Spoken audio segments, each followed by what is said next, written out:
What I eat in a day video pero wala kayong makikitang rice dito dahil ako po ay naka-low carb. Para sa aking first meal, hindi talaga siya first meal pero drink lang siya.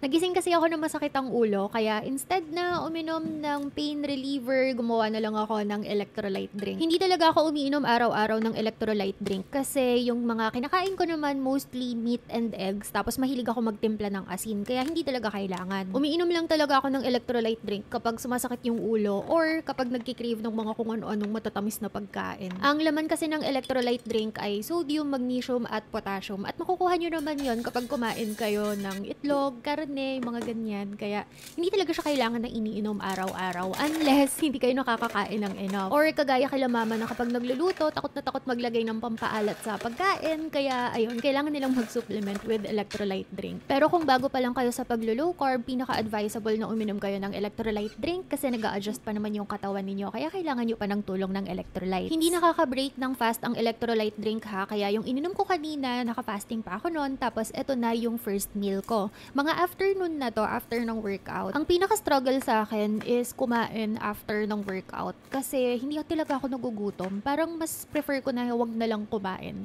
Kaya lang, syempre hindi ko yung ginagawa kasi nangangayayat ako ng sobra. Para sa aking first meal, puro mga leftover lang to ng mga gulay sa ref eh. Kung mapapansin nyo nga, medyo sira-sira na yung ibang parts niya, kaya maliliit na lang yung mga cuts na nakukuha ko dito. Pero leftover lang to na kamatis, leftover na cucumber, tapos yung sibuyas kanina.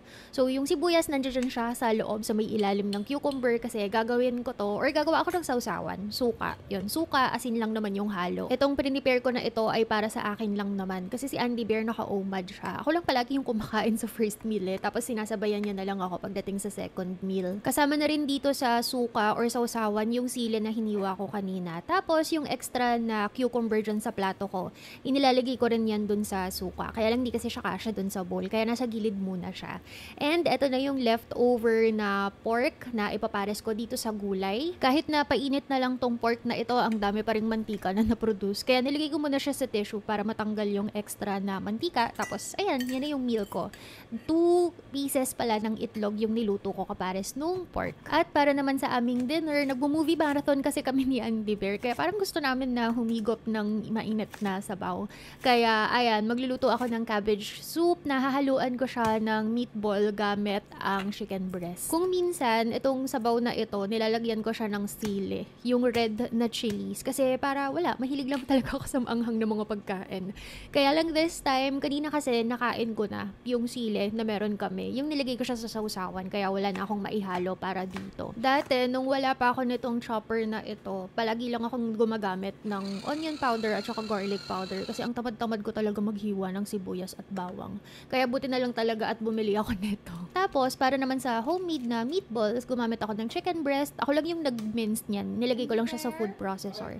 Tapos, itlog and pampalasa. Salt at saka garlic powder and pepper lang naman yung hinalo ko para sa pampalasa. Pero sometimes naghahalo ako ng cheese. Mas masarap kapag merong ganun. Diretso prito na yan gamit ang coconut oil. After nun, tinanggal ko na siya sa pan and niluto yung sabaw. Kaya ganyan yung kulay niyan kasi gumamit ako ng broth cubes. Kaya dirty low carb ito. Pero kung gusto niyo ng clean version, gamit na lang kayo ng bone broth. Tapos naghalo ako ng 3 pirasong itlog, nilagay ko na yung cabbage, tapos nilagay ko na yung pinirito kong meatballs, pinakuluan at ayan na, ready na ang aking soup. O 'di ba, high protein siya pero ang dali lang lutuin. Sometimes naghahalo ako ng all-purpose cream dito sa soup na to. Ang sarap din.